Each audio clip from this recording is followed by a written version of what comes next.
थाना Gomti Nagar police team द्वारा भोले भाले लोगों से छलकपट पूर्वक व कूटरचित दस्तावेज तैयार कर जमीनों की रजिस्ट्री कराकर बिक्री तथा अवैध वसूली करने वाले गिरोह के 4 शातिर अभियुक्तों की गिरफ्तारी व 1 अदद लाइसेंसी पिस्टल, 4 अदद मोबाइल फोन एवं घटना में प्रयुक्त 1 अदद 4 पहिया वाहन की बरामदगी की गई। आई लखनऊ से देखते हैं हमारे संवाददाता की खास रिपोर्ट।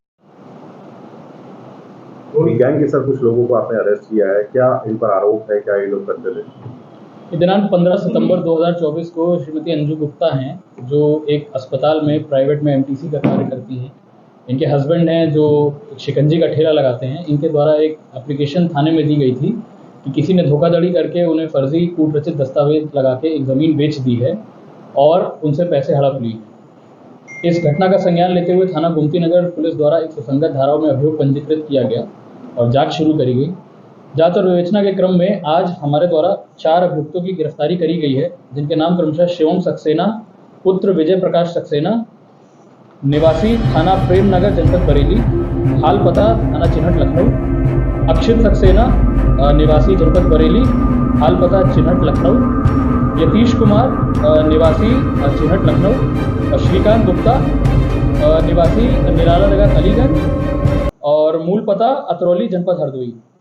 इनसे पूछताछ करी गई तो इनके द्वारा ये तथ्य बताए गए कि इनके द्वारा एक कंपनी जिसका नाम MD Bhumij Infratech private limited है, इस नाम की एक कंपनी बना रखी है और इनके द्वारा ऐसी ज़मीनों को शहर में चिन्हित किया जाता है। इनके मालिक जो हैं वो ज़मीन की ढंग से देखभाल नहीं कर पाते या देख नहीं पाते वो कहाँ पर है या ठीक है कि नहीं। ऐसी ज़मीनों को ये लोग चिन्हित करके एक तीसरा व्यक्ति खड़ा करके एक बहुत ही संगठित तौर पे और अपराधबद्ध तरीके से उसकी फर्जी रजिस्ट्री कर देते हैं और पैसा हड़प लेते हैं। बाद में पीड़ितों को पता चलता है ना उनको ज़मीन मिली और उनका पैसा भी चला गया है। इसी क्रम में ये लोग अंजू गुप्ता से भी पैसे जब हड़प चुके थे, उसके बाद एक पिस्टल लगा के उनको धमका कर बाकी पैसा भी लेने के फिराक में थे, जब पुलिस द्वारा इन्हें गिरफ्तार कर लिया गया है। पुलिस द्वारा इन्हें न्यायिक अभिरक्षा में भेजा जा रहा है, अग्रिम विधिक कार्रवाई की जा रही है। भूमि इंफ्राटेक में सर इन 5 लोगों के अलावा भी कोई और चीज़ की अभी विवेचना जारी है और जांच चल रही है। जांच में जैसे जैसे अगर किसी और लोगों का नाम आएगा और किसी और की भी ऐसी भूमिका इसमें निकल के आएगी, उनके खिलाफ कार्रवाई होगी।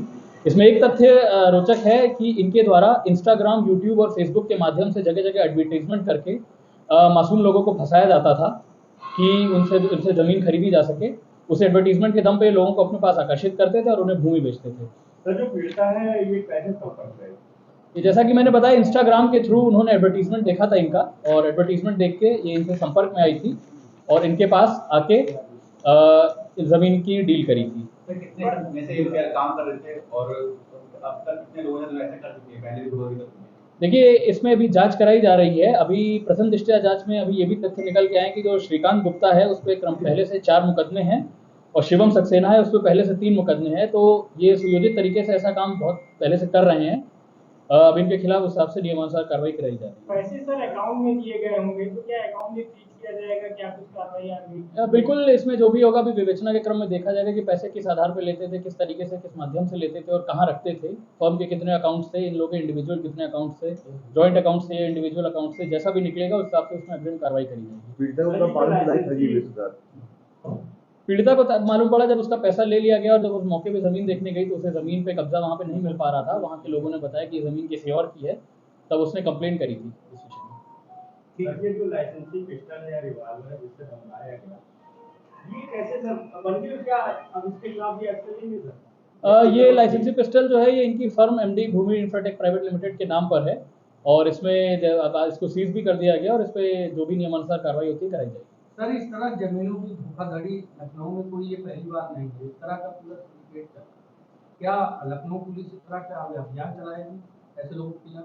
बिल्कुल, लखनऊ पुलिस द्वारा ऐसा समय समय पर अभियान पहले भी चलाया गया और अभी भी चलाया जा रहा है। जो भी ऐसी एप्लीकेशन हमारे पास आती है उनको हम लोग लेते हैं और उस पर तुरंत जाँच करा के तत्काल मुकदमा पंजीकृत कराया जाता है। अभियुक्तों की छानबीन करके उन्हें जेल भेजा जाता है। आवश्यकता अनुसार जिन लोगों का पुराना क्रिमिनल इतिहास भी रहा होता है उनको चिन्हित करके उनके खिलाफ गुंडा और गैंगस्टर की कार्रवाई करी जाती है।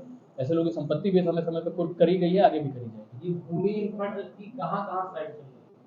ये अभी विवेचना का विषय है, अभी इसको चेक कराया जा रहा है। जहाँ जहाँ इनकी साइट निकलेगी उस हिसाब से कार्रवाई लिया जाए, उसी के बाद उस पर कार्रवाई करें ताकि वो ऐसे धोखाधड़ी से बच सके। रजिस्ट्री की प्रक्रिया बेहद जटिल है, तो क्या आपको नहीं लगता कि बिना राजस्व कर्मियों की मिलीभगत के ऐसी रजिस्ट्री हो? इस क्रम में जाँच कराई जा रही है। ठीक है इसके केस लखनऊ में देखे जा रहे हैं ना, हर हफ्ते में एक केस आता है, बुद्धिजीवी वर्ग के व्यक्ति इसके शिकार बन रहे हैं। तो इसको लेकर क्या व्यवस्था है, क्योंकि लोगों को जानकारी भी नहीं है कि डिजिटल अरेस्ट होता क्या है, तो इसको लेकर क्या अपील करेंगे और क्या व्यवस्था की जा रही है पुलिस के द्वारा? डिजिटल अरेस्ट एक नए तरह का साइबर क्राइम उभर के आया है और इसकी अभी बहुत सारे व्यक्ति हैं जो पढ़े लिखे हैं, उनको भी इसका शिकार बनाया जा रहा है। इसमें मेरी अपील सबसे यही रहेगी कि जो भी हो अपने अगर ऐसे कोई शिकायत हो या कोई भी ऐसी समस्या है तो तुरंत अपने लोकल साइबर क्राइम जो थाना होता है, प्रत्येक जनपद में साइबर थाना बना हुआ है, उस पर कंप्लेन करें। समय से कंप्लेन हो जाती है तो पैसा अमाउंट भी फ्रीज हो जाता है, पैसा रिकवर हो जाता है, कहीं जाता नहीं है। उसके अलावा जो भी लोग अपने आप को कुछ भी बता के दर्शा के ऐसा लोगों को डिजिटल अरेस्ट करते हैं, उसको एक बार अपने स्तर से वेरीफाई कराने का प्रयास जरूर करा करें कि जो भी आदमी उसे जो भी चीज़ बोल रहा है वो वास्तविकता में सत्य है कि नहीं। क्या ये प्रावधान ऐसा प्रकरण आता है तो साइबर थाने द्वारा तत्काल रूप से उनको सूचित कर दिया जाता है कि ऐसा प्रकरण आया जिसमें इस बैंक अकाउंट से ऐसे राशि ट्रांसफ़र करी जा रही है, उस पर बैंक द्वारा तुरंत एक्शन लिया जाता है। कई मामलों में अकाउंट को फ्रीज करा दिया जाता है जिससे पैसे का मूवमेंट होता है वो नहीं हो पाता है। इसके अलावा गवर्नमेंट ने भी कई सारे सिस्टम जो पेमेंट गेटवे के सिस्टम बना रखे हैं, स्विफ्ट वगैरह है, उसके तहत भी पैसे के मूवमेंट को रोका जा सकता है। ठीक है।